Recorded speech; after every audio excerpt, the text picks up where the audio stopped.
thanks for coming along tonight. Tonight's workshop is how to treat your own back pain, especially for runners. Okay, so we'll talk about the different ways we can hurt our back, how we can fix it, and how it all applies to running. Okay, so usually if we've got running pains in our back while we're running, it's often caused by something other than running. Okay, whether it could be happen in the gym, it could be picking something up, digging out the garden, or even just putting on your socks. I don't know if you've heard that story before, but it does happen. But often running, aggravates these pains because of the impacts that we're experiencing, the back experiences each time your foot hits the ground. But we can also make back pain worse with our running technique and with poor posture, and we can even cause back pain through bad running posture. Okay, so Katie's going to talk you through a lot of the anatomy, and we'll have plenty of exercise to demonstrate for you to help figure out how to fix back pain. So I'll hand it over to you, Kate.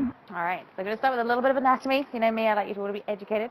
So the back, predominantly, it's made up of the vertebrae and the pelvis. So you've got two chunks of pelvis with your tailbone in between.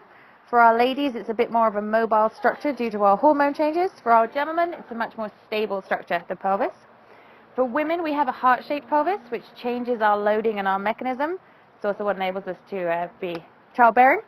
Gentlemen, you've got a much more square pelvis. It goes straight down, so you've got a biomechanical advantage over us ladies when it comes to not injuring yourselves. So, the pelvis has got your tailbone in between. Stacked on top of your tailbone are the vertebrae that make up your spine. So your low back is your lumbar spine. That's what we usually refer to when we say we've got low back pain, you've got lumbar pain. The most common causes are a facet joint strain. So a facet joint is the little joints that join the vertebrae together. They're the ones that sit on the side and allow for rotation and side bend motion. Or a disc injury. Okay, we've all heard of disc injuries, and they all make us pull that face because you think that's not good, that's weeks that you're going to be out. Okay.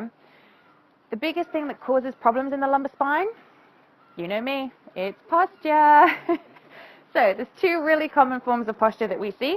Number one is a head forward posture. So people that spend a lot of time on computers or sitting at desks tend to end up with this really flattened back, chin poking forward. Okay. Sometimes you get a really arched back and chin forward. Okay, that one is generally people that have learned how to stabilize themselves beautifully by pushing bone against bone. And they're just letting their chins hang out. They've just balanced them nicely. This is really, really hard on your facet joints. Okay, they're the little guys between the vertebrae.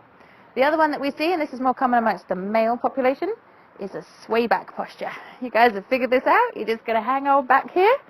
Sometimes you even poke your chin forward with your head spilled back. I don't know how you manage to not fall over, but it's nicely done. Okay, so when you're coming forward and you've got your chin forward and your center of gravity is forward, this puts a lot of pressure on the discs in your back, okay? So, to describe a disc, I want you to picture a jam donut between two books. Okay? With me so far? The jam hole is an area of weakness in the outer shell of your disc. As we get older, sadly, we all develop these little weak spots, and the young guys here, it starts about 26 to 30, so you're not exempt, okay? So, the bone is the books, the disc is the donut. If you gently push the books, you can keep the jam within the donut if you move it in any direction. If you push too quickly or too forcefully, that jam is going to shoot out the back of your donut. If you do it quite well, you can scooch the jam back in the donut. If you give it a big splat, there's no getting that jam back in that donut. So in a nutshell, those are your disc injuries, okay? So there's different levels. Really, you want to think about being super careful with that donut and keeping those books as evenly balanced as possible so that the force squishes up and down and the jam can stay in the donut, okay?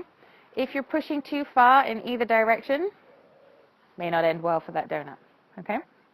So that's your anatomy in a nutshell and how the posture affects it. Now, the big thing with disc injuries, and this is the one that everybody worries about. No one seems to worry when we say you've got a facet joint strain. They just go, well, that's great. How do you fix that? You say you've got a disc injury, people's faces fill with dread, okay?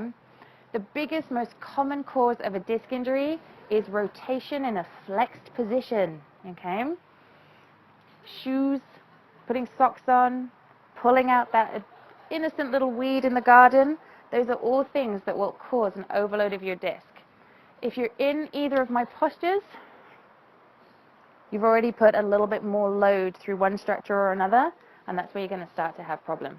Okay. So before we move on and talk about the muscles that work around there, Connor's going to show you a few tips on how to move without creating injury. Yeah, so basically we all want to try and keep a neutral sort of core, okay? So having your thumb, where basically your rib, at the base of where your ribs join, and your other hand, go this way, just above the hips. We've got a space there, okay? So if I'm standing in a neutral position now, we want to keep that space. So whatever we're doing, whether it be digging up something from the ground, okay, or even just turning around, or picking up a baby to put on our shoulders, we want to hold that same sort of space between, okay?